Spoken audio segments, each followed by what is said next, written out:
Every day, at exactly 3:14 p.m., an hour vanishes. It's like nothing happened, except for the fact that something did. You can feel it.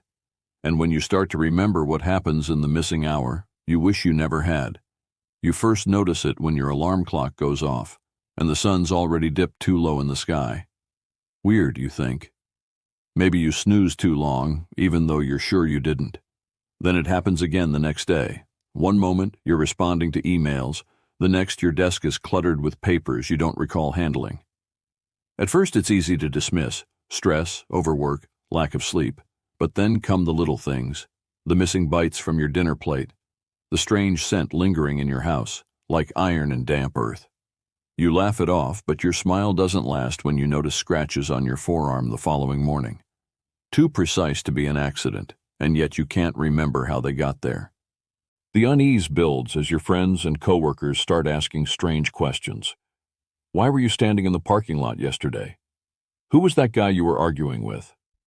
What were you writing on the wall by the coffee machine? You have no answers. You don't even recall being in those places. Then the dreams start. They're not the typical flashes of nonsense your brain conjures in sleep. No. These dreams are vivid, detailed, real. In them, you're walking down a hallway you don't recognize. The walls are lined with pictures of people you've never met, but their eyes follow you as you move. At the end of the hall, there's a door.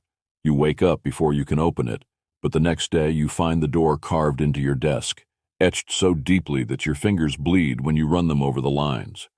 One day, you set up cameras around your house.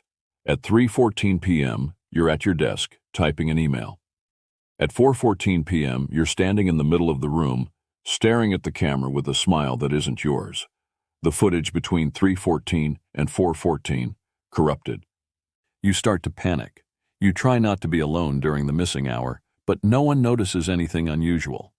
One friend even laughs, saying, "You just zoned out for a bit," but they don't see the things you do.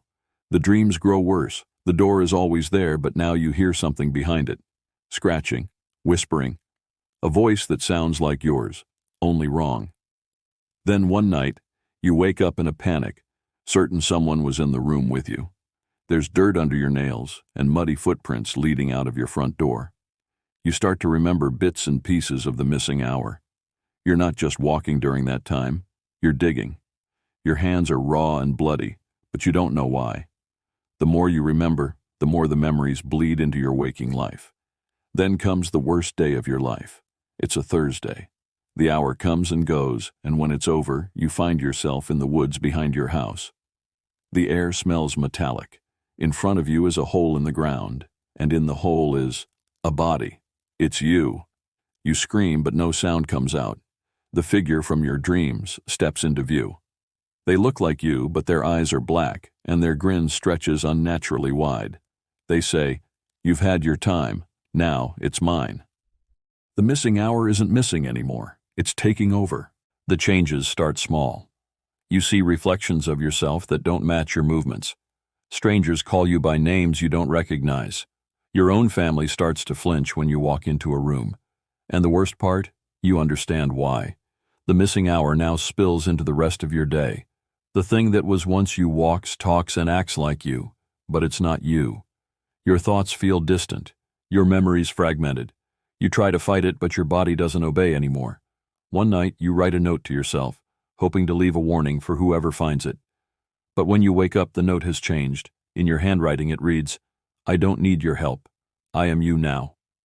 Would you dare to investigate your missing time, or would you let it stay buried?